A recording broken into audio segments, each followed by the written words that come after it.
ঘড়িতে এখন কটা বাজে তোমরা কি বলতে পারবে? ম্যাম এটা আবার কি প্রশ্ন? আমরা সকলে বলতে পারবো, কিন্তু আমার প্রশ্নটা হচ্ছে দেখো ঘড়িতে ঠিক যখন 12টা বাজে তখন minute hand R our hand একে অপরের উপর থাকে, মানে হচ্ছে কোয়েনসাইড করে, মানে এদের মধ্যে অ্যাঙ্গেল থাকে 0 ডিগ্রি। আমার প্রশ্ন হচ্ছে সারা দিনে কতবার ঘন্টার কাঁটা আর মিনিটের কাঁটা একে অপরের সাথে কোয়েনসাইড করে, মানে 0 ডিগ্রি অ্যাঙ্গেল থাকে। এই প্রশ্নটা আসবেই আসবে। আমি বলছি এসএসসি থেকে শুরু করে পিএসসি, ডাব্লিউবিসিএস থেকে শুরু করে ব্যাংকিং, রেলওয়ে সমস্ত পরীক্ষায় আসবে, আর তুমি দেখা মাত্র উত্তর করতে পারবে।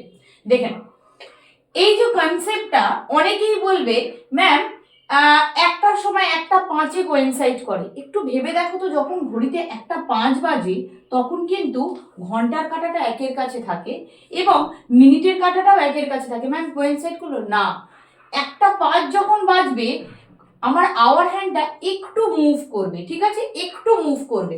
তার মানে প্রতি 1 ঘন্টায় কিন্তু একবার করে মিলিত হয় না, 1 ঘন্টা 5 মিনিট অ্যাপ্রক্সে একবার করে কোয়েনসাইড হয়। ক্লিয়ার?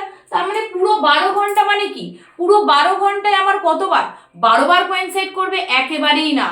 দেখো 11টা থেকে 12টার যে টাইম স্প্যান আর 12টা থেকে 1টার যে টাইম স্প্যান, ওখানে কিন্তু একবারই কোয়েনসাইড করবে। ম্যাম এত থিওরি বুঝতে পারছি না, সিম্পল লজিক। 1 ঘন্টায় 1 আওয়ারে আমার একবার করে কোয়েনসাইড করে, মানে একবার করে ঘন্টার কাঁটা মিনিটের কাঁটার ওপরে আসে।